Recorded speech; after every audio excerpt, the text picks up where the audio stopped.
Assalamualaikum warahmatullahi wabarakatuh. Menyiasati pengurangan untuk yang bilangan harus meminjam dan sistem pinjam meminjam itu ternyata anak-anak atau adik-adik menjadi kebingungan.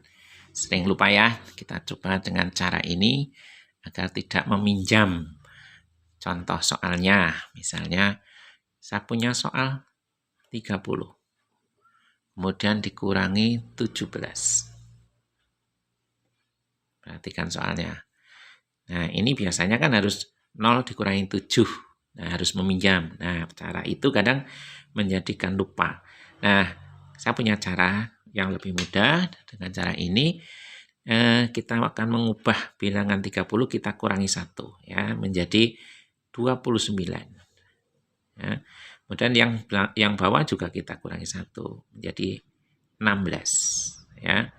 Akhirnya menjadi 29 kurangi 16. Ya, berarti 9 kurangi 6, hasilnya 3. 2 kurangi 1, 1. Nah, silakan cek ya, dengan cara ini hasilnya sama dengan yang pinjam meminjam atau tidak.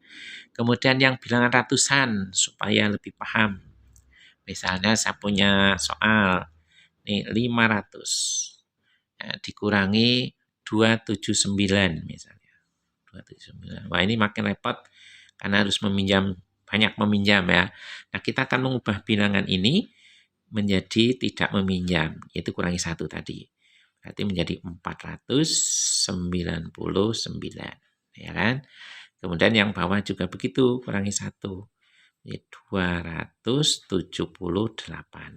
Ya.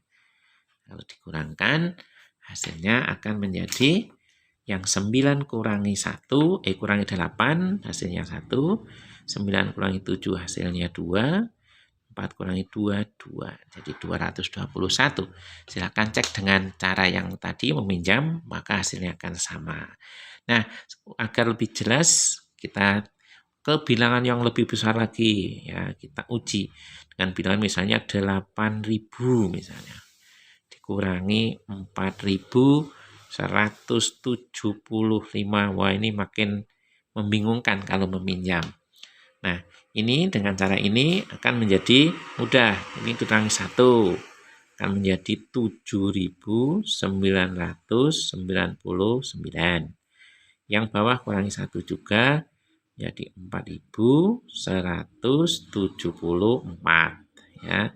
Nah, baru kita kurangkan. Nah, ini kan menjadi mudah. 9 kurangi 4 hasilnya 5.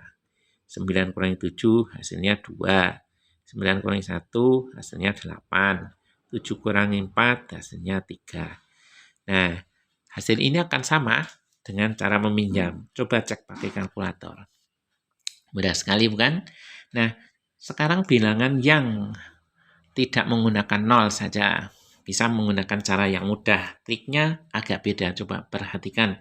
Saya punya soal seperti ini. Misalnya 32. Ya. Dikurangi 27. Nah, ini juga harus meminjam kan? 2 kurangi 7 nggak bisa, harus pinjam 1. Cara-cara biasa seperti itu. Nah, tapi kalau yang tidak menggunakan 0, saya punya cara lain. Dengan cara mengubah bilangan pengurang ini, yang bawah, kita ubah menjadi puluhan terdekat. Kalau 27, ke puluhan terdekatnya kan berapa? 30 ya. 30. Nah, maka bisa jadi 30 ini kan karena ditambah 3. Otomatis yang atas harus ditambah 3. Nah, akan menjadi 35. Nah, nanti kita kurangkan supaya tidak dengan cara meminjam. Kita kurangkan 5 kurangi 0, hasilnya 5. 3 kurangi 3 sudah habis. Hasilnya 5. Nah, nanti dengan cara yang meminjam pun juga hasilnya seperti itu, boleh dicek. Kemudian yang contoh berikutnya, agar lebih paham, yang mungkin bilangannya menjadi lebih besar, misalnya yang ratusan lah misalnya. 524 misalnya.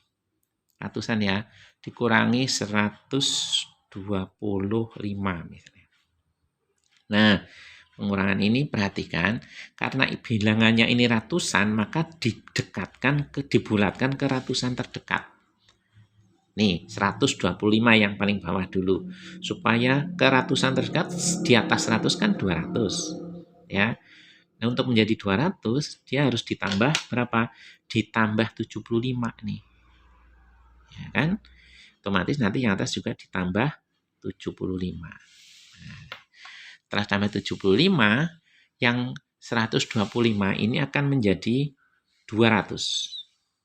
Ya.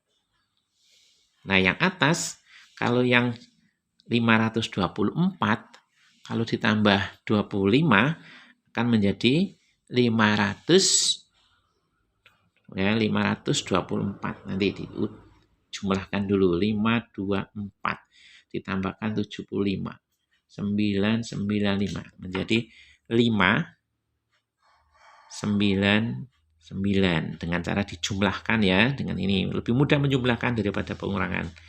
Nah, sekarang kita kurangkan, sudah tidak meminjam. 9 kurangi 0, 9.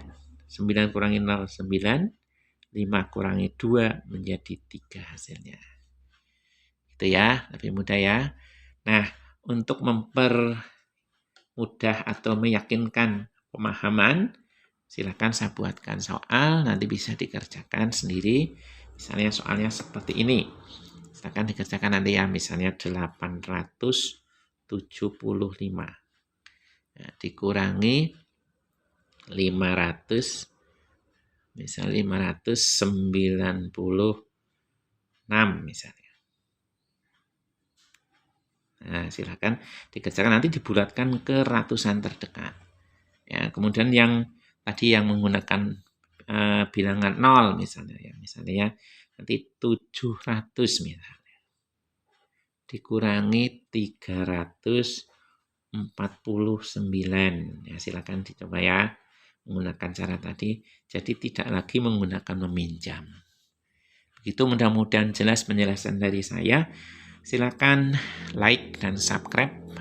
Tunggu video berikutnya, mudah-mudahan bisa membantu belajar adik-adik semua. Assalamualaikum warahmatullahi wabarakatuh.